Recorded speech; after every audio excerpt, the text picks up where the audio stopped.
अस्सलाम वालेकुम। मछली का शिकार करने वाले जो हैं वो एक ख़ास टेक्निक इस्तेमाल करते हैं कि जब कांटा फेंकते हैं तो उस कांटे के आगे कोई ग़िज़ा का टुकड़ा या कोई केंचुआ या कोई जानदार चीज़ इस तरह से कांटे पे लगा दी जाती है कि मछली उनकी तरफ अट्रैक्ट हो सके, और जैसे ही मछली उसको आके अपने मुंह में डालती है तो वो अपनी ज़िंदगी से हाथ धो बैठती है।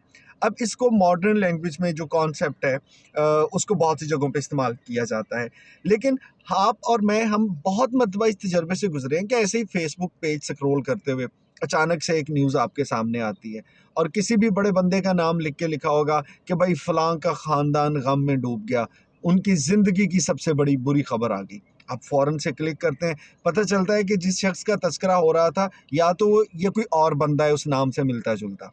अगर बंदा वही है तो उनके भाई चचा के, फूफा के, ताया के, मामा के किसी और अजीज़ की वफ़ात हो गई और आपको ख़बर सुन के लगा कि अल्लाह रहम करे कोई बहुत बड़ा हादसा तो नहीं हो गया। अब जिस तरह वो मछली पकड़ने के लिए मछेरा जाल फेंकता है या कांटा फेंकता है तो उसमें आप मछली को अट्रैक्ट करते हैं अपनी तरफ। ये सारी गेम जो है ये क्लिक बेट्स की है। इसको क्लिक बेट्स एक टेक्निकल लफ्ज़ है जो कि इस्तेमाल किया जाता है कि आप किसी को अपनी तरफ मुतवज्जो करने के लिए कोई ऐसा कांटा फेंकते हैं अपने अल्फाज का, अपनी ख़बर का, कि लोग उस पेज पर जाने पे मजबूर हो जाएं, उस लिंक को खोलने पर मजबूर हो जाएं।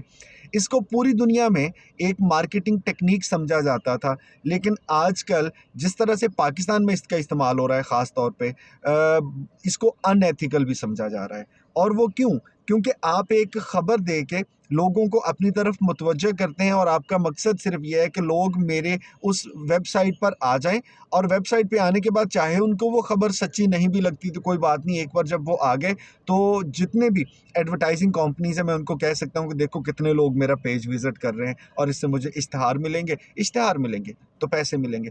इसी तरह की चंद एक ख़बरें आपकी नज़र से भी गुजरी होंगी, लेकिन पिछले ही दिनों वो एक स्क्रॉल कर रहा था तो ख़बर आ गई कि मुल्क के साबिक़ वज़ीर आज़म इंतकाल कर गए। आपने फ़ौरन क्लिक किया, लिंक खोला तो पता चला कि पता नहीं अफ्रीका का कौन सा मुल्क था जिसका शायद आपने कभी नाम भी नहीं सुना, और उसका कौन सा वो वज़ीर आज़म था आज से 40 साल पहले जिससे आपको कोई लेना देना नहीं है, भाई वो इंतकाल कर गया। लेकिन ख़बर दे के इम्प्रेशन ऐसा दिया जाता है कि भाई लोग अट्रैक्ट हों।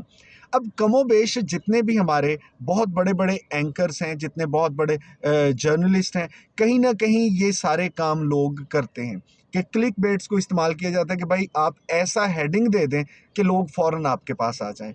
चाहे अंदर कुछ भी ना हो, बात झूठ हो, मेरा मकसद पूरा हो गया कि लोगों ने मेरे पेज को विज़िट कर लिया। इसके लिए बहुत अच्छा तरीका जो है वो ये है कि आइंदा से जो क्लिक बेट्स इस तरह के आएँ उस पे अपना नेगेटिव फीडबैक ज़रूर दिया करें, क्योंकि आप तो चलें अपनी ज़िंदगी का कोई 1, 2, 3 मिनट आपने ज़ाया कर दिए लेकिन बाकी इससे महफूज रह सकें। फेसबुक को इसका फीडबैक ज़रूर दे दिया करें कि भाई फेक न्यूज़ जो है वो हमें फिर दी जा रही है। बाकी ये है कि ये जो क्लिक बेट्स है ये पूरी दुनिया में एक कॉन्सेप्ट था, आपने और हमने इसको इस्तेमाल इतनी बुरी तरह से करना शुरू कर दिया कि अब लोग भी सोचते होंगे कि ये क्या टेक्निक हम बना बैठे थे। खैर, अच्छी और सच्ची बातों के लिए आप मेरी गुफ्तगू सुनते हैं। बहुत शुक्रिया। मुलाकात होगी आपसे अगली वीडियो में।